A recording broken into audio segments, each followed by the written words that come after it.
Hi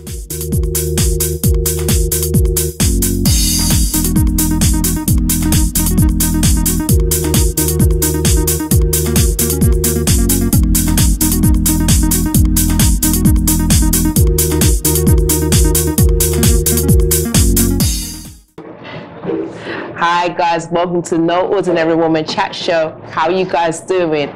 Right now guys, we are going to be having dinner with an amazing No Ordinary man. We are at the Edwards Bistro in Leighton, and let me just give you a little snippet about this gentleman that we have with us right now. He's an international music artist. His name is Zalon, a local guy who grew up in Ulster, North Wizzy people. Whoop, whoop, whoop, whoop. Okay, let me just calm down. He's from Northwest London, okay, and is the UK's latest musical export to take the world by storm. Formerly a backing singer for Amy Winehouse and nominated for an Urban Music Award, Zalon has independently sold tours out in Europe, South America, and in the UK. Yes. Wow. Mm-hmm. Doesn't stop there. Zalon's many talents as a singer, songwriter, and record producer have created some of the most vital and refreshing sounds of the decade. With vocals that are reminiscent of the intense, soul-bearing sounds of the Marvin Gaye Let's Get It On era. Yes, ladies. Let's get it on. His co-produced debut album, Liquid Sonic Sex, a definite soundtrack for lovers, for all you lovers out there, has garnered a rapturous reception from critics and audiences around the globe. So as Kaz said, we are super excited to be having dinner with the man himself, soul legend in the making, the super talented Zalon. So Zalon. Yeah. How's the food?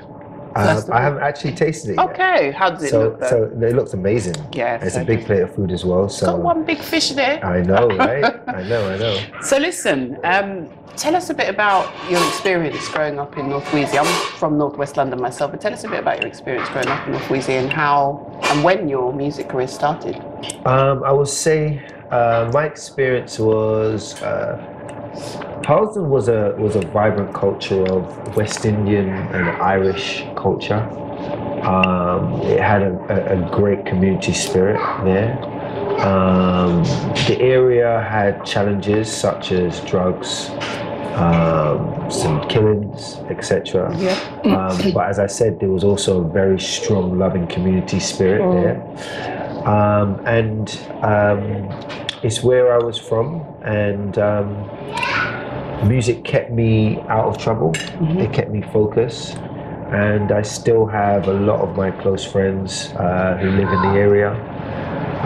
Music started for me, I guess, before I was born. My dad was an integral part of the reggae community, bringing to the around the world. His name was Dr. Alimentado, and my stepdad was Aswad, Johnny from Aswad. Oh, really? Yeah, so music had always played a massive role in my life. Mm-hmm. In the school plays, I always would play the lead roles, and I was always be passionate about that. And probably when I was about 12 years old, I went on stage and I sang, and I received a reception from the audience, and I said, this is what I want to do for the rest of my life. Wow. Wow. Yeah. Mm. That's quite profound. You know. But yeah, it sounds like it was kind of in your blood, really. You know, you grew up around it. And I know what you mean about that community spirit in Northwest London, because I miss it every day. I don't live in Northwest London anymore, but as much as we faced our challenges, you know, there was a real sense of community that I've never been able to discover again wherever I've lived. And I know, you know, there is a community, but that real sense of, you know, everyone knows you, you know, exactly. I miss that. So I have some really fond memories. Definitely. Yeah. So many fond memories. Just being able to walk down the road and knowing, you know, my sister, we used to play a game. We used to go shopping for our mum. We used to have the trolley back then. They never had yeah? Did you try and hide with the trolley though? Yeah. It's like, no, you carry it, no, you carry it. You do that. Exactly. And we used to play this game as to who would know the most people on the way to the shop. Oh, really? Oh, wow. So obviously, I like that. as it, so she used to win, but when we got older, I started winning. You took over. And when you're passing them, you say, "Oh yeah, how you doing, Charlie? Come on, how you doing?" Happy. One to me. The thing is, especially when you don't even normally say hello to that person. But you're just saying it for that because of competition. Because you're in a competition. The shopkeeper, he became my brethren. The next one to hail up, right? Yeah, exactly. So kind of coming from that, Northwest London, humble beginnings, Harlesden. How did you go on to meet Amy Winehouse? Yeah, so I used to sing at a celebrity club in the West End, and what was the name of the club? It's called 10 Rooms. Oh yes. Yeah, we remember. 10 Rooms, right? Yeah. Oh. So I basically used to sing backing vocals there, and I often would go up and sing lead. And she came down, and she was a fan of mine, and we became very close. And every time she would come down, we would literally go to the corner and just sing to each other. And she had released Frank at the time, but not Back to Black. And then we went on the road. It was supposed to be for 6 months, but it ended up being 6 years. Wow. And the crazy thing that 10 Rooms was a progression from so many things prior to that. So around 16, I started a group, and I was the youngest at the time, and I was kicked out of the group for not being a strong enough singer. That's ironic. Yeah. But everything leads into something else, isn't it? And I think that what that done, that broke me. But in breaking me, it also made me as well. And I like that. Yeah. Yeah. And then my vocal trainer at the time, his name's Mark McPherson. He really helped to give me the tools and the skills to develop my voice. I was eventually invited back into the group. The group disbanded like a year or two after that, but then I opened my own academy because I knew that the skills that I learned could Amy. We have our sources. Yeah, no, definitely, that's what I'm saying. So when we was at 10 Rooms, she used to come down specifically to hear me sing. I didn't even know that at the time. Her and her friend, she mentioned. Hold on, sorry, say that again. She used to come down specifically to see you. Yeah, but I didn't know. I didn't know because I didn't know her. And she had a friend called Kat, and they both used to come and say, "Oh yeah, it's Zalon," And then just one day, I was on stage, and then she just jumped on stage because she just jumped on stage in the middle of the song, and she's like, "You're amazing." I'm like, "All right, thanks, but you're amazing." And then the host was like, "Ladies and gentlemen, this is Amy Winehouse," and then I was like, "Damn, you're amazing." So then that's kind of how our relationship developed, very organic group. None of us really knew that it was going to blow up as much as it was. As I said, this tour was only scheduled for 6 months, but it just blew up. It's just one of those things that I don't think even the record company, I don't think anybody knew to the extent, because now it's iconic, legendary status, right? But she's a part of history, musical history. Definitely. And the work that we will do, even when I pass, is etched in musical history, Yeah. So I think every artist hopes to make an impact, but it's like, she when you think of people like John Lennon, or like, some people regard her within of that level, musical legacy, so yeah. I mean, That's it is amazing, I would say I'm a massive fan, and definitely, Amy, and by way of that yourself, because anytime you saw Amy, right, you'd always see Zalon. And the fact, even when she's on tour, she will always ensure that she gave you that slot to be able to perform your material as well. And I just think that is just so awesome, because that's so humbling. And she really believed, she loved your music, to be able to do that, to share that platform. Do you understand what I'm saying? How did that make you feel? Well, Amy didn't have any ego, and it taught me a lot for many different reasons. Firstly, because she was so humble, when it came to being the idea of being a star, she never reveled in that idea. So she would often look down at almost getting gassed by the fact that, you know, it's just being authentic, organic, just be real. Don't think that you're better than anybody else just because you're doing music. That was my introduction to music. And that was the perspective that I got. So if I was almost like an apprenticeship, you know, because literally I toured with her for over the 5, 6 year period, and I went everywhere with her. She had 2 bands, a UK band, a US band. But that's the first thing, is that it was never a big thing, you know. And she was just such a loving person, and her extending the opportunity for me to perform is, I think, is a major factor as to why I am also passionate about putting other people on, and why I don't have any sort of ego on people being able to shine, because the more that people shine around you, it's better for everybody. Come on it's now, a better experience, love that. Yeah, you know. So you guys came to my show recently. Yes, and that was awesome, by the way. Thank you so much. It was. So that's the reason why. It's just I'm okay with people shining, because I think it's just better for everyone. You know, it's a better experience for the audience. But I know that came from Amy, because she allowed me to shine. She allowed me the 15 minutes in the middle of her world tour. So I'm very grateful, because I feel like it gave me the right introduction to the business. Yeah, definitely. And even getting back to your event as well, and you know, you had some amazing artists. How did you find out about these artists? Well, I've known them for many years, and I've respected them for many years. I guess I've never, I don't even think I really even considered the idea of doing anything other than just admiring their work. But I had an opportunity where I could create a scenario, a platform, and they can be heard by, you know, more people internationally. And I was quite passionate about that, because they are very, very, very talented. And if I had the opportunity to do that, I really wanted to do that, because I know that I'm able to bring soul music all around the world. But I know they can as well. Because they're good enough. Maybe they might need to like tweak their package, or maybe they just need to be seen.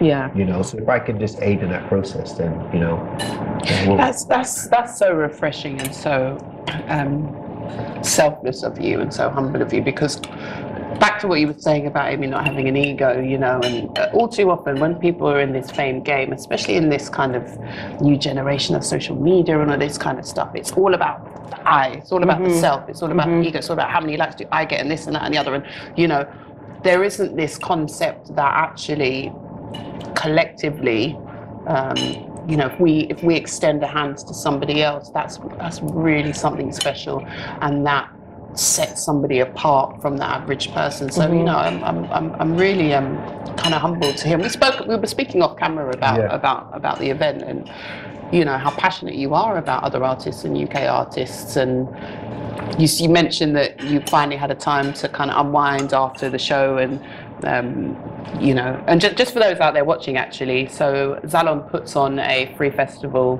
He has for the last 3 years. Soul Festival. Soul Festival, it is. Soul Royalty Festival, right? In Devonshire Square, which is in the heart of London, in Liverpool Street. And as Kaz said, it was fantastic. He was at the front. But tell us, like, how did that idea come about? Obviously, you want to showcase artists, but how did the idea come about? Because it's a free event, by the way, as well, people. Yeah, so firstly, I was approached by Devonshire Square a couple of years ago to do a 20-minute slot, and so essentially two 20-minute slots. I thought it would be a great opportunity to really expand this.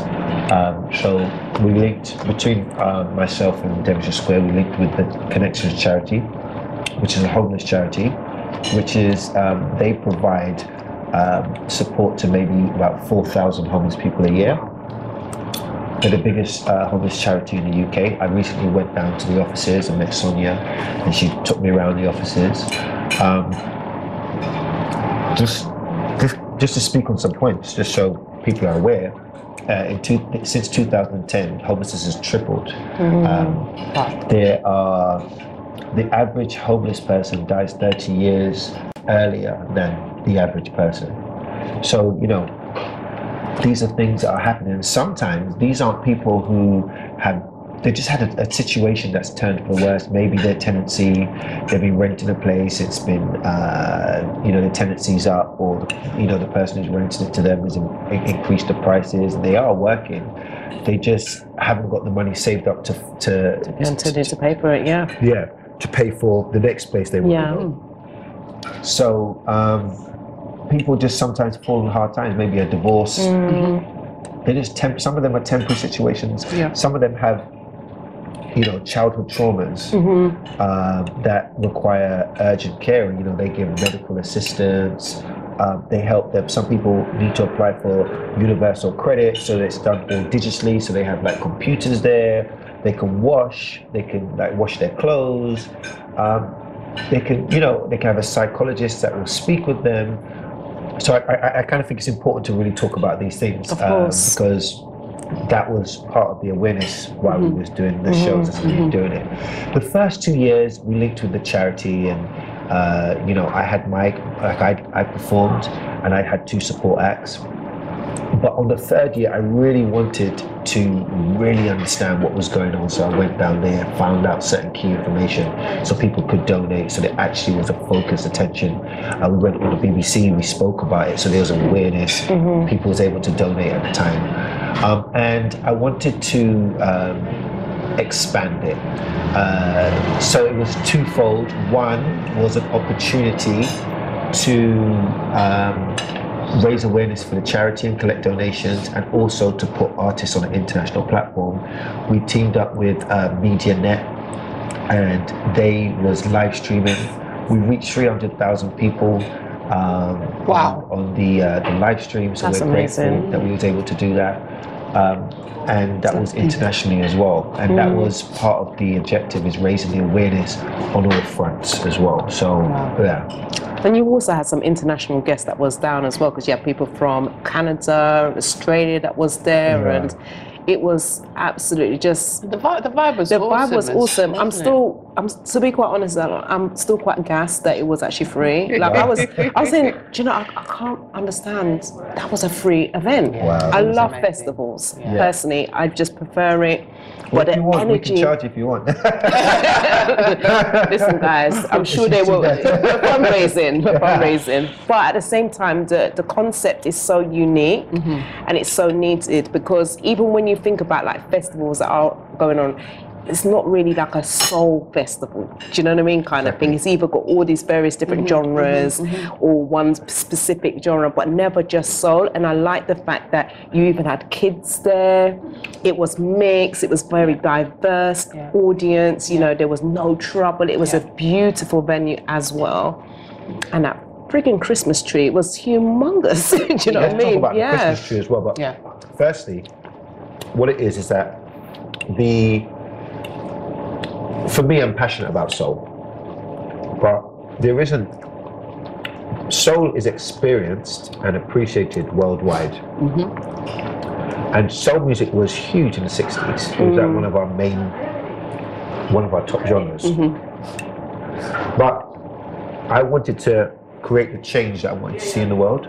So rather than waiting for somebody to create a soul festival, do it yourself. I created it myself. Good for you. We've done it. Now about the Christmas tree,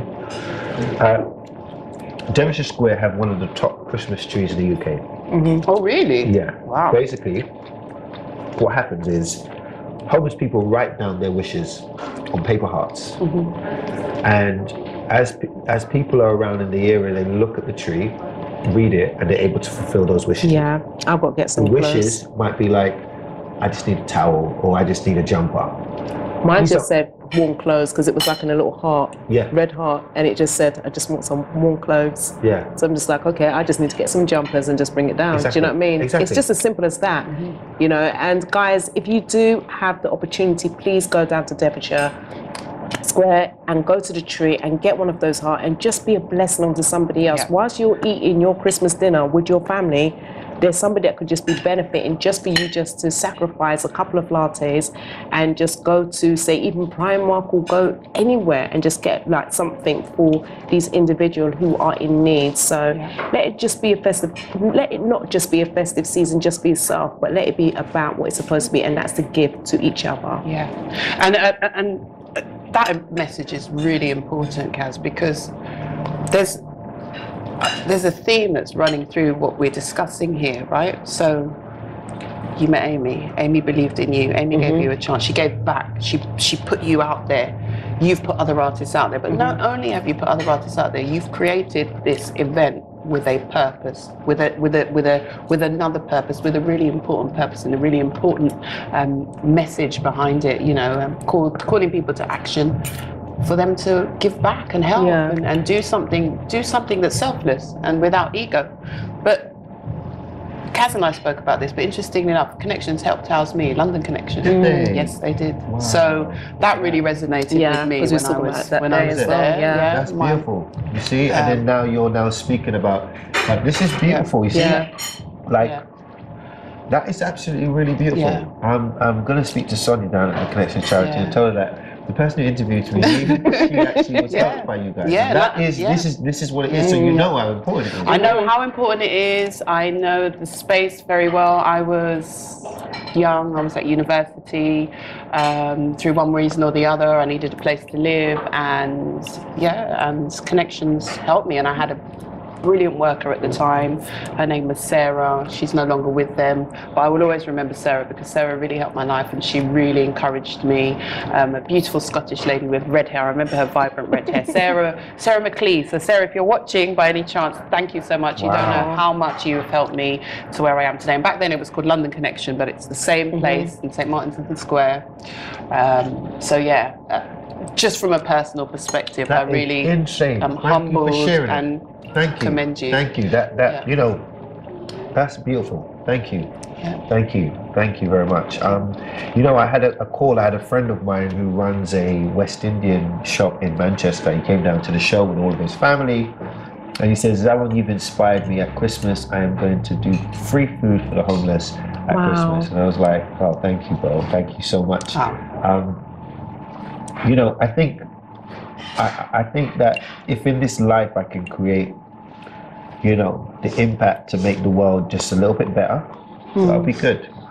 You know, if there's just to try to restore a bit of balance, if I can do that. And it's funny because when I was a kid, I just wanted to be famous, right? And now fame doesn't interest me.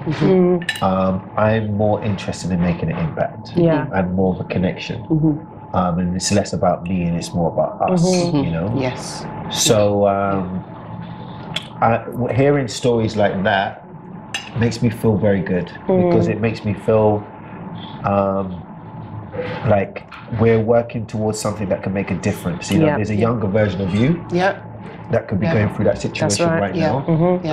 And maybe, you know, somebody's donated 30 quid, which allows them to, instead of having a terrible night that makes them go down that route in life, they have a safe night and they go down that route. That's right. So I'm really honoured to hear that story and to see that you overcame it. So thank you for sharing that. You know, and I'm sure at that time there were people similar to yourselves who, out of selflessness, helped. So we need people like you in the world to continue doing that because, you know, in order, especially myself to be because you have the influence as well, so you're able to reach an audience that not necessarily that London Connection could actually get for themselves. Do you know what I mean? Kind of thing. So even though, you know, yes, I understand it's not about the fame and everything else, but you're utilizing your influence in a positive manner. And I think that's what's so key and so important, especially to show to our younger generation, because I understand moving forward in terms of our interview, well, not interview, our dinner. You know, How was it, by the way? It's delicious. It's like hard to like. I'm like listening to you but eating at the same time. Like, yeah, what do you say? You know, after losing Amy in 2011, and then your sister as well, Nika, in 2013, and obviously she had the 3 young boys in who you co-parent as well. So how is that for you in terms of when you think about the times that we're living in, with our young boys? You're obviously a role model to them. Yeah. Do you understand what I'm saying? So even, I love the fact that you even admit that, yes, I wanted to be famous. A lot of us wanted to be famous when we was younger, do you know what I mean? But as you grow up and you go through life experiences and everything else, you start to understand it isn't about self, it's about giving, it's about service, it's about serving one another. Right. Do you know what I mean? You have to become selfless to be able to do something that's going to create an impact onto other people. So how was that for you in terms of like, going through losing Amy, then your sister? I mean, I can't even visualize. Yeah. It's probably one of the hardest things that's ever happened to me in my life. I had to grow up. It definitely taught me to take responsibility. I had the freedom to just be before, and then now I had to do a school run, and so essentially working with Amy, I was brushing shoulders with the Jay-Z's and the Beyoncé's and all those kind of stuff. And when she passed away, everything changed. The management, the label, everything changed, and I think it was because she was the motivation behind the whole thing. And then when my sister passed away, obviously the youngest is 3 children. I co-guardian to them, but the youngest was 2 at the time. It's a lot. It was a lot to now become a guardian and be responsible, or co-guardian, because I can't take away from my brother and my mum's responsibilities, because they've also played a huge role in the growth of the children. And my family, like my grandmother and grandfather, everybody done a little bit and helped and stuff. So, we're very grateful to our aunties as well. But it was the hardest thing in my life. I had less money, more responsibilities, and I had to work it out. And I literally it's like brick by brick, day by day, I was able to work it out. Like I was just thinking the other day, I used to perform in, I think the first gig was in Primo Bar, and there was 7 of us who wasn't making that much money, but we were performing as if it was our concert at Devonshire Square already. We already was trying to give the highest quality of entertainment from then. But we were still there for 2 years on the grind, doing it. And remember, I had been on the Glastonbury stages, so it was like almost like a fall from grace from where I was. So it was hard as well. But we stuck to the path. We kept on building quality and giving value. And then we got invited to the Hippodrome. And then from the Hippodrome, we started charging like 20, 30 pounds a ticket. This is even before my album was out, which was such a leap. Because Primo Bar was free entry, right? And they weren't necessarily my audience; they were just people who was going down there anyway. So then we went to the Hippodrome, and then we started doing shows around the world, and then started headlining certain festivals until it became like that's a normal thing that we do. But it came over a period of time. Plus, in that time, I was taking the little money that I had to invest in my album as well, because I had to legally re-record the whole album again. Wow! So it was hard. It was very difficult. But talking about looking after my nephews, for me, I had a concert in Spain, a place called Pala de la Musica, which is very similar to our Albert Hall. So it's a very grand but very beautiful venue, and it's in Barcelona, and I sold it out. But I flew my nephews over because I wanted them to see not just what's in their environment, but I wanted to plant seeds in their heads of what's possible. Yes. But I also would educate them on what the process is. Right. So look, we're buying CDs. We're paying for it at this price. We're selling it at this price. We're going to do the show. This is our rehearsal. Okay, come with me. We're going to go and do an interview. This is blah blah blah. This is so that they could see the whole process from the inside out. Because it was really important for me to plant seeds. Yes. And not for them to just see just within the area which they're living. And they'd never seen me in that capacity. So they, for example, was like, they saw it was sold out. I don't know if the venue's 1,000, 2,000, can't remember. But it was like, why is everybody here for my uncle? Because they only know me as Uncle Zalon. They don't really know me as an artist, right? And they're young as well. They're young, right? And then obviously afterwards, when I was signing autographs, I had like a huge queue. I was probably afterwards for maybe an hour or two. And it was like, why are people like queuing for you, your Uncle Zalon, you know? And kids are real like that. Yeah, of course. I love that. Yeah, it's true.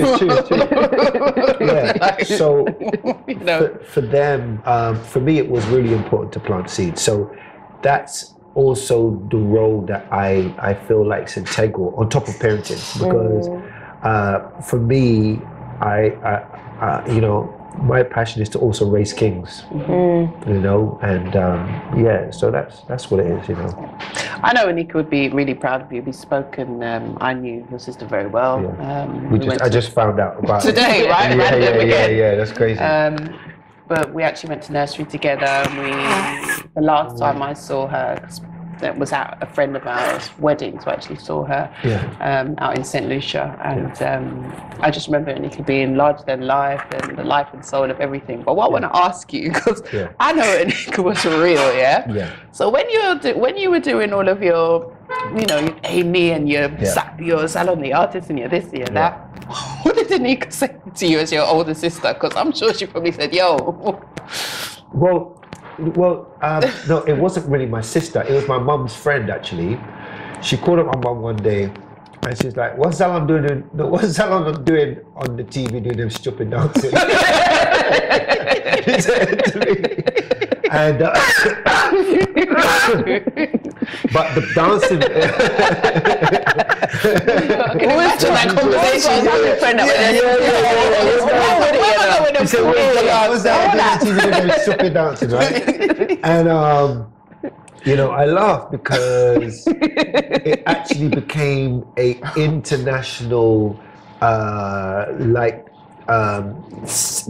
can't think of the word, but it became a very unique thing for that time, right? It became so stupid, so to speak, that it became different. That it became, oh, that's what they do. And then it became the cool thing of those guys who do that thing. You know? Defined an era, an era almost, like your generation. And it's so funny because, like, I don't see myself as a dancer. I see myself as a singer. So I would go on the road, right? And then people would be like, "Oh my God, like I love your dancing. Like, how long have you been dancing for?" And I'm like, "No, actually, I'm not a dancer. I'm actually a singer." And I say, "Okay, so how long have you been dancing and singing for?" Listen, he saw you on Saturday, mate. You have some He's in my knees, I was like, okay, and then I see your backing dance singers. They came like your dancers, to be quite honest, with the red, the matching top. I was like, this guy is serious. Yeah, like smooth, it's right? proper entertainment. Wow, thank you. Your energy. As soon as you came on and you had a little the guy with the Asian or the what do you call it, the bangor drum. I was like, okay, I see I you. want to shout out Rab and Jazz for that, because I love the intro. The thing is, Intro was sick. you know what it is? I had it in my mind because Rab was like, "Yo, man, we need to work together," and I was like, "Cool. I just don't know how it's gonna work." And then he turned around to me and he said, and then I turned around to him and I said, "All right, here what? We'll do it on one of my songs." I spoke to our musical director and said, "Listen, I got this idea."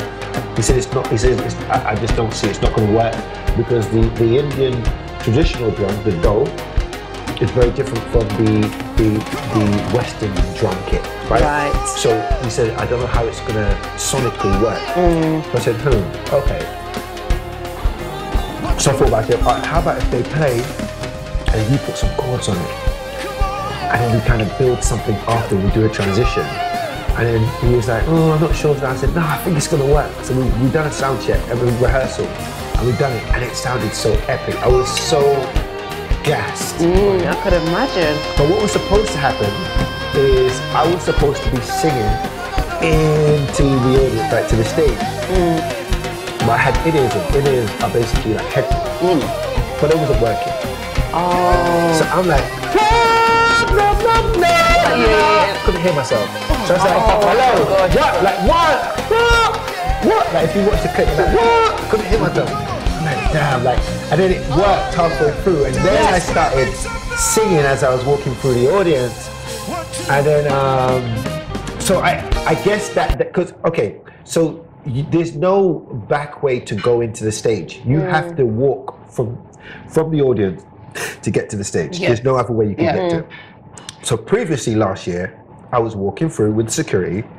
As I'm walking through, people are like, Zalon, Zalon, Zalon. But they've called me on stage, so I have to rush. So I haven't got time to, hey, how are you? You cool? You know, if it's somebody I know, how's your mom? I don't have that time. I have to make a direct route to the stage, right? So I thought, well, if I have to do this, let's make a thing. You know, we'll start with the Indian drum. Yeah, it sounds amazing. Then the music came in. It was sick. I loved it. I loved it. And like the crowd parted as well. And then I was coming through. But I just hated the fact that the mic wasn't on, because I was going to just. But I would have never known that, because Well, listen, this is show business. You know, you got to be able to adapt. So I was like, come on, clap your hands. I was going to be clapping hands. I thought that was it. I thought it was it. You it. know what? Talking about the crowd partying and everything and the security, Kaz and I were kind of on the edge. And so people were coming through before you came, like the other artists performing. But there was this big burly security guy, and he was like, he was thinking, move over. And Kaz like, okay. No, he was good about it. He was good. That would make sense why he was doing it. I said, Zalon is him tall, but him not so wide, you know? And so obviously, so when the guy came with drum, it just all made sense. That's why you needed that big gap. Do you know what I mean? No, it was wicked. Yeah, it was wicked. And even Teshai, who you had perform, big up Teshai, by the way, love you, girl. She was so gassed about the whole entrance. She's like, oh my God, Jay, did you see the entrance? I was like, of course I saw it. We were right there.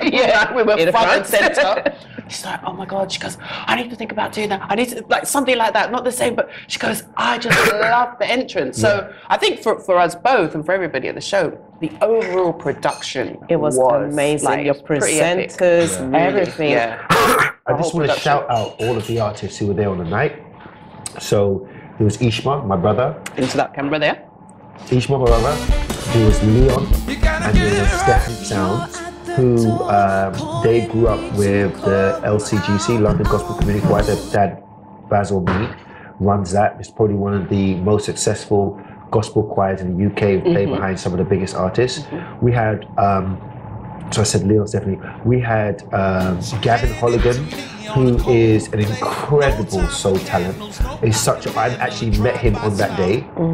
I am gassed by his absolute sheer quality of soul sound that he brings, and every time I see him, I say, "Listen, man, you are so important." And I don't know him, but I'm just saying, because this is what I like. It's really what I like. We also had Teshai, Makita, and the Root Soldiers. Like, I wanted to add that reggae feel because I've heard her sing many times, and she is incredible. She really is. And also, I have reggae within me. My dad was in reggae, so that's a massive part of me as well. And reggae and soul are very closely linked. That's what people know, because like, the reggae artists used to do covers of the soul songs all the time. And just to add, Harlesden is actually the reggae capital of the UK. Did you know that? I did not know Really? that. Anyway, just a little snippet there. Yeah. Is it? Go on. Yeah. That's incredible. I did not know that. Are you serious? Yeah, serious. That is That's massive. Serious. Yeah, okay. But it makes sense though, because when you think about carnival time and you want to hear reggae music, you go down Harlesden. Everything's Harlesden, isn't it? And I never had a contrast of anywhere else to know that Brixton was it, because I would have thought, I don't know, I never even really thought about it. And then there's one other person, there's Joey Brent, Abacus. in fact, but the centre of Harlesden. Brent is the capital, and Harlesden is the centre. Anyway, sorry, go on. So that's fine. There was Joey Abacus as well. I like them all, to be quite honest. So it was really, really incredible. So I just wanted to shout them out. Yeah, they deserve to definitely. be shouted, because Kaz and I were like, this is UK talent. Like, we obviously knew Tashai, but the rest, I was like, oh my gosh, this is amazing. Like, these singers. So guys, check them out. You've got Jodie Abacus, you've got Gavin Holligan. Gavin Holligan, you've got Stephanie Sounds, you've got Tashai Makeda, and your brother Ishma. and Leon as well. And of course you have Zalon. With double N. And Zalon. Zalon, Yeah. of course. Leon is the one. He had a fur coat on. He was drumming, right? Yeah, he also drummed. yeah. Yeah. That's a Well done, yeah. distraction. No. I'm just no. It's a private joke. Okay, Women love their drummers, boy. Women love their Any of drummers. you that are following Ms. Kaz Mack on social media, just check out her story and you'll understand why. The story's gone past. Oh, it's gone. Okay. It's gone past now. Private joke. Private joke. But you know, we spoke about your own album, right? So you have your own album. Tell us a bit about the creative process, because you spoke about the practical elements, right? You know, you saved little mickle and muckle to make something, really, to create this album. But tell us about the creative the name process. of the album. We have to let our guests know it's Liquid Sonic Sex. Yeah. Yes, that's right. That's right. Speak it. It's an album which was inspired by the Marvin Gaye I Want You album, an album that you can play from start to finish. And it's an album for lovemaking. I felt like when I was creating music and I was trying to find myself, I was doing every genre. I was doing rock, pop, soul, and I basically was trying to create a hit to be famous. It didn't work for me. And so I went to find music that I liked, that I grew up, that I listened to. And it was not about trying to be famous. It was just about trying to create quality music that I believed in. I wasn't trying to get on radio. I wasn't trying to get on the TV. I just wanted to make something that I felt was good and I felt proud of. I felt like I got to the point in my life where I've been trying to release an album for maybe 15 years. I had my friend Sammy here. He's been a major support, listening to me, talking about all of my ideas. And, you know, they say it's really important to have certain key people around you. Sam has been an incredible person, consistent as well for so many years, like patient to listen to my ideas. He's been so patient and supportive, you know, till this day, you know. And also I have to give a shout out to Albert Johnson as well, who's also been doing the same. I have many friends who do the same thing. I'm just speaking about them now, and Sam's here. But where I started to create something that I was proud of. And I remember I was on a plane one time and I was coming back from somewhere and there was turbulence. And I thought to myself, if I was to die right now, I wouldn't be happy, because I've been trying to release an album for 15 years and I don't have anything out that I'm also proud of. And so I was working on releasing it anyway, but it was really important for me to do that, because I feel that, you know, you can't take fame with you and you can't take money with you, but you can leave a gift to the world. And I feel like for me to mark that I'd been here on this earth and I've contributed in some way, you know, for love to exist, to enhance love and special moments, you know, I feel like, what was I doing with the time that I was gifted on this earth? So for me, it was really important to put that project out.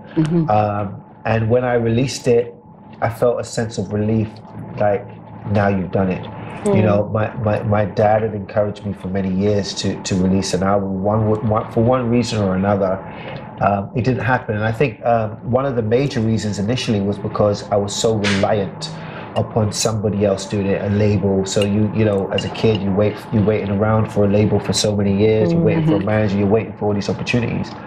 And my biggest breakthrough came when I decided that nobody's coming to save me, and it was my responsibility to make it happen. And so, for once I took the responsibility to make things happen, my life and my career has soared, literally. And that's probably one of the greatest. But once again, I had to be broken to be built. And now I'm at the point now where when you say, oh, okay, I tour internationally, it's not like I've just done it once. It happens all the time. You know, it happens. And I'm very grateful, and I'm able to meet many different people from all around the world. And one thing I realized is that people are the same. like in a sense of they just love good music. It doesn't matter the language. Oh yeah. And so it really does connect. When they say music is a universal language, like you know, whether it's Brazil, whether it's Spain, like Italy, you know, wherever it is, people just want to experience just great music and have a good time and just feel that connection, that authentic connection. And it's really beautiful because as I'm now traveling, I've been on the road now for a few years now, I'm finding that people are really knowing the music now, and you know, I guess I'm growing as an artist, so there's even more of a depth and a connection to my performance and with the audience. So it's a very exciting time for me, and I feel like there's so much more that I'd like to give. And my friend said something to me the other day, which was quite comforting, because at times, you know, you could be quite eager to move on to the next thing. But he said, you know, Zalon, you are a young man in an ageless genre, and that really struck a chord with me, because it's like, you know, for me, legacy and longevity is very important. It's not about a flash in the pan. You know, I'm not building just you know, I'm just not like a hit. Like I genuinely want to be able to, as Amy left the legacy, I'll be honored if once I close my eyes from this earth, I know that I create enough impact and that people can use my works that I've done to aid their life in a better way, you know? Yeah, I think that's why part of the intro we described you as is a soul legend in the making, not just for the music, but actually a legend has to leave a legacy. And you are actually doing that right now. Wow. So you know, I really commend you for that, because you're going through that process right now. Right? You're in that process. Yeah, you know, and that enriches you as an individual, but it enriches the world and it enriches what you put out there. And Kaz and I have many conversations on many a days and nights talking about trying to put the world to rights, really, but really talking about deep stuff, about how important it is that we are all connected in this world, you know, and it's so important to have a sense of other and a sense of what you can give, and you know, that always, and you're not doing it for any gain, but you automatically gain, because there's something really spiritually enriching about giving out, and that definitely comes back. I think we spoke about this before, but when I was in primary school, we had this song called "Love is like love is something if you give it away," and the words go, "Love is something if you give it away, but it's like a magic penny, and if you hold it tight, you won't have any, but if you lend it and you spend it, you'll have so many that they'll roll all over the floor." And love is something. Wow. And that was in primary school. Powerful. Yeah. Say again, please. Love is something if you give it away. It's just like a magic penny. So if you hold it tight, you won't have any. If you lend it, spend it, you'll have so many, they'll roll all over the floor. Love is something if you give it away. That's amazing. Who wrote that? I don't know. This is like St. Joseph's Primary School in Halsden that we sang this. Didn't realise the gravity of the words that I was singing until I reached a certain age. And I said, you know what? That is so powerful and so true. All too often people have got all this and they're just like, oh, it's all mine. And that's I love that. Yeah. I really love that. That's beautiful. Yeah. And it makes so much sense, because, you know, as human beings, we're supposed to give. You know, we're supposed to be given to each other, and society, to an extent, it's kind of teaching you to hold on to, or you have to obtain, say, a big house or a car, etc. And you don't care. Some people don't care what they have to do to get it. Oh no! You know, they don't care who they're going to have to bump on the journey. Do you understand what I'm saying? To be able to get it. But at the end of the day, like you said, you can't take those things with you to the grave. You know, you just can't. So what's the point? Also, we always talk about this show, it's about, you know, living in your true purpose. What is your purpose? Was your purpose to just be famous and have loads of money and? I'm just going to stop you there. Yeah. Not trying to stop. You know, we're going to have to come to the end of the show real soon. So I'm just saying, because I'm just getting like a little eye from the media side of things. Like, you know, you're going to have to wrap up. So audience, I'm sure you're enjoying this interview. So we're going to continue a little bit longer. Yes, sorry, you know. But just on that point though, there are lots of aspiring young artists out there, and you have gone through kind of a real, like, as you described, a really organic process of finding yourself and finding your rhythm and your genre and where you fit, not only in the musical world but within the world. So what I'd like you to do is to speak to the audience out there, anybody who's watching, who's aspiring, who has desires to become, you know, successful music artists, or just successful in general, in whatever their dream is. What advice would you give them? Okay. So, if you have a passion, I believe in something. I believe you should write it on your wall, and I think you should read it every morning, every night. I think you should find friends that you can be passionately talking about your passion. I think that you should do a minimum of one thing each day towards your goal or your dream. The thing is, that is so powerful because you won't see it necessarily in a week or a month, but there will be progression as you look back over the years. And consistency wins overall. You know, some people work hard for like a week and then work hard for like, 6 months, but consistency, working at the right things, you will achieve so much. We feel as if we don't have control over how our life turns out, or we have more control than we realize, and it starts with our thoughts.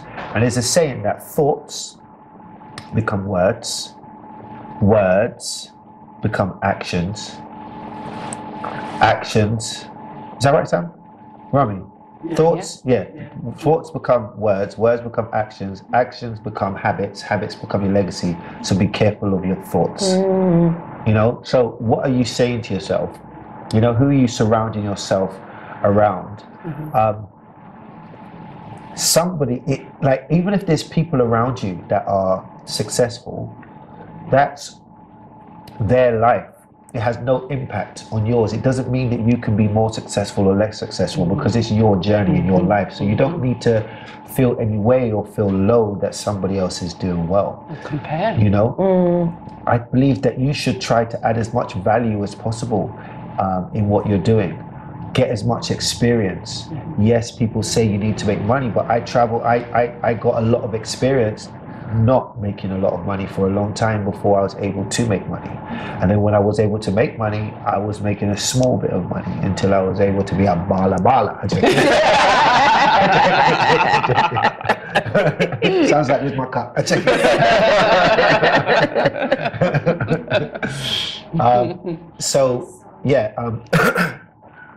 I think that all of these things are really important, but your thoughts is literally like, do you believe you can do it?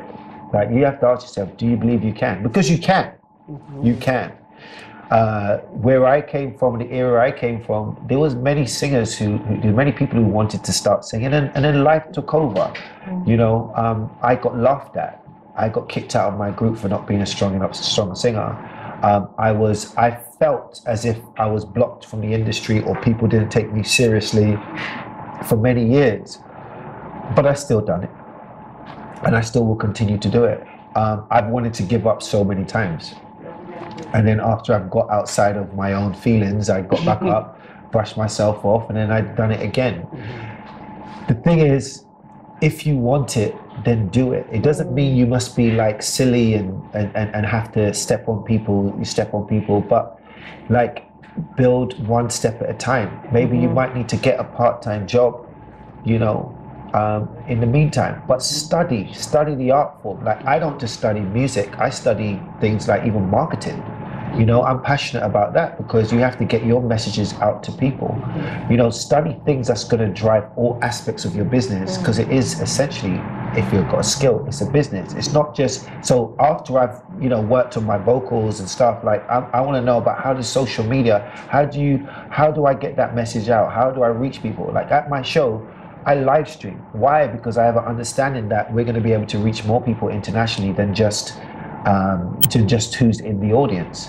So these things are really important. So hopefully you'll be able to get some things. Also, as well, I do this show which I just started, like I don't know, like last week, called Conversations with Zalon, and it's where my fans who want to be artists, they basically ask me questions, and I use my experience, and I say, okay, how about you try this, try that, blah blah. And we really go through it. It's like an hour show, or whatever. I just started. I don't know how long I'm gonna do it for, but there's some gems. It's on YouTube. There's some gems in there. Is that on your channel? Yeah, channel ZalonTv. Yeah. So you know, if you're an up and coming artist, just watch them. Like I feel, I love helping people because I was helped.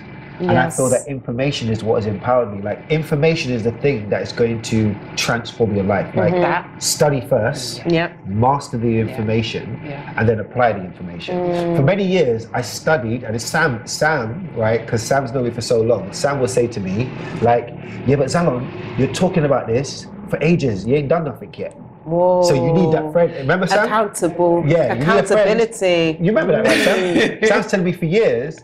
But it was so great when I'm on the stage. It's like a festival which like me and my team are put on, and Sam was there supporting, knowing where we'd come from. It was no longer talking, it was the action. It's manifesting. So you have itself. to have to study, but you have to put in the action. And sometimes the action might be that you're not even ready fully, but in doing, only in doing is there learning and progression. You can't theorize progression. You can't say, yeah, because if I do this, that, nah. You have to do. That's right. Do you understand? Just do it. So, I mean, I really try to learn about self, about the mind, about marketing, about people. Like, I really try to learn all aspects which will help me to service the little boy who's inside who had a dream of singing. I do way more than just singing.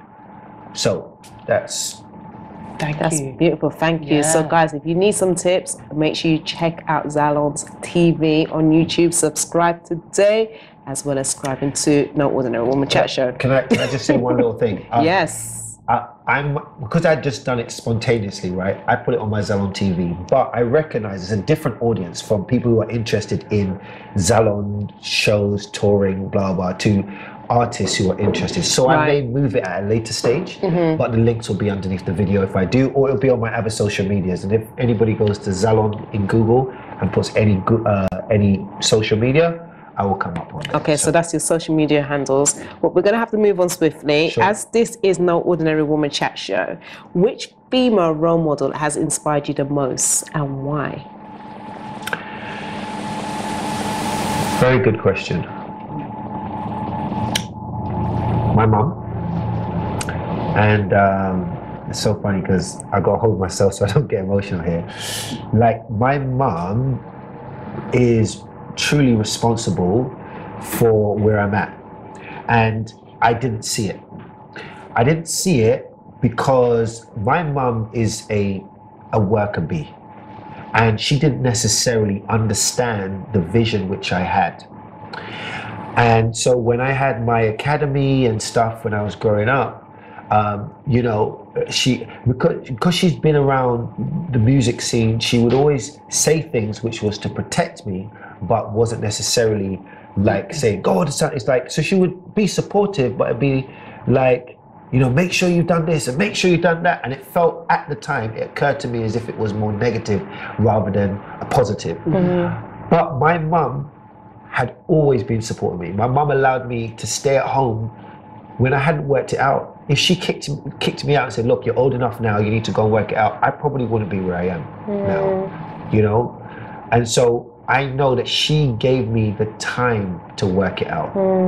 So my mum definitely is my biggest inspiration because of her love and kindness that she gave to me, and I didn't realize it. And that's why I was quite emotional, because it's like, when somebody's doing something for you, and it's not until you get older, until you start looking up to you, and you feel like, wow, this is what you've done for me. You know, so yeah, she definitely is my biggest inspiration. I need to actually tell her that as well, because I think she's probably going to see this. I think it's really important to honor people in the present, because I think we often do that when people pass and say, oh, that was amazing, and it's like, no, but tell them. Yes, give them the flowers that's when they smell yeah, it. Definitely. I agree with you, 100%. It's so important.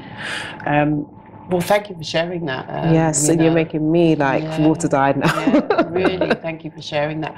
You've already told the audience out there your social media handles, but there are going to be loads of people watching out there who want to know where can they catch Zalon next. So what is coming up next for you, Zalon? Well, firstly, I think the updates will be on ZalonOnline.com.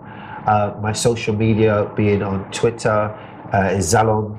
Facebook is Zalon Music, and Instagram is Zalon Music, and YouTube is ZalonTV. I'll be posting on there. Currently, I have a tour in Spain. Where I don't know when people are going to see it next, or they're going to see it. They're watching it now, right? Oh yeah. Watch it now. So I will be touring in Spain next year, and I plan to do a world tour as well. We're just working it out. So I have early next year. I have a tour in Spain, and I'm looking forward to reaching people. Really. It's been beautiful because I'm now seeing that there's a real connection. People are really connected with the music, and it's beautiful meeting them in person. So it's a real honor. So I'm looking forward to it. Well, it's been beautiful having you here. Thank you so much, Janelle. Great energy, right? And thank you. It's just been wonderful. So thank you very much. Thank you, Janelle. I know we're gonna finish, but on your album, you got this song called Erica. Yeah. Can you just sing maybe a bit of the chorus to our audience? I'm just saying, You're gonna sing us out? Yeah, just sing us out with your amazing, beautiful. Come on now, Erica. This time you're gone too far. Don't play the innocent with me, 'cause I know just who you are. Come on, Erica. I'm calling out your name. Do the right thing, 'cause my life is not your game. You hear that, Erica? That was wonderful. That was beautiful. Yeah, my shivers, name is, right? Yeah. So, guys, my name's not really Cass. My name is Erica. Just playing. Oh, wow. So we really got to wrap up now. Okay, we're wrapping up. We're actually finishing. So, guys, we hope you enjoyed this show as we had dinner with Zalon himself. So ensure you do subscribe to his channel. Follow him on all these social media handles. Ensure you get his album as well. How can I get your album? It's on all Spotify and iTunes. It's out. It's out. It's out there. Liquid Sonic Sex. And I just released a new single called Dear Love as well, which I shot in New York. So that's pretty dope. I'm really excited. I performed. Beautiful track, by the way. Yeah, and I like the video. Thank you. Yes, the video's epic. Sick, right? Yeah, it was. Check it out. Everything was sick. I'm digressing a little bit. But back to the show, the festival. It was so. Listen, guys, I'm so gassed. I appreciate you, Kev. But even just the way you put all of the. Oh my gosh! Sorry. The proposal. I know we're supposed to be finishing, guys, but we got to go to the proposal. There was a wedding proposal from one of the guys called Davis from Manhood Academy. Big up yourself. And yes, he proposed to his fiance now, Michelle, live. Oh, she's his fiance now. Now, yes. Yeah, definitely. And then we sang. I sang a song which is one of my songs called When I See You, and it was off my EP, You Let Me Breathe. That was, the words are, when I see you, something in my heart changes. And it basically just talks about that there's many situations that, so I wasn't lost, I'm not a lonely man, just trying to understand why we fall in love just to fall apart. It seems to me that people fool themselves, should be with someone else, but they try to fix what's broken from the start. Ain't real love supposed to last forever? Ain't it supposed to make you feel complete? Never thought that this would ever happen. Then you came into my life, and you taught me how, you taught me to believe. When I see you, something in my heart changes. So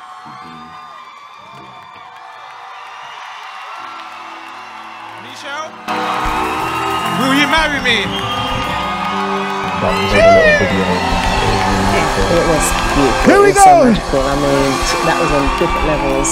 Yeah, So congratulations, Congratulations. you guys. But really, on that note, we really do have to wrap up. We're getting nods and signals and all sorts out of your vision, but in ours. So listen, people, thank you so much for joining us today. Zalon, thank you. Thank you. I want to say thank you to my beautiful Janelle. co-host. Thank Kaz. you. Yes. Kaz. Thanks so Yeah, much. it's been a pleasure. And we'll catch up with you again sometime in the Please, future. James, thank you so much for your time. Yeah. And also, like, the food's been delicious here as well. So, Big up to like, Edwards. Edwards Bistro, this is the first time that I've done an interview with food. I think I need to be my. And it was fish as well, right? But none of us showed. Thank you. So I need to make this part of my rider. Like, you want to interview me? I need some food. It needs to be at Edwards.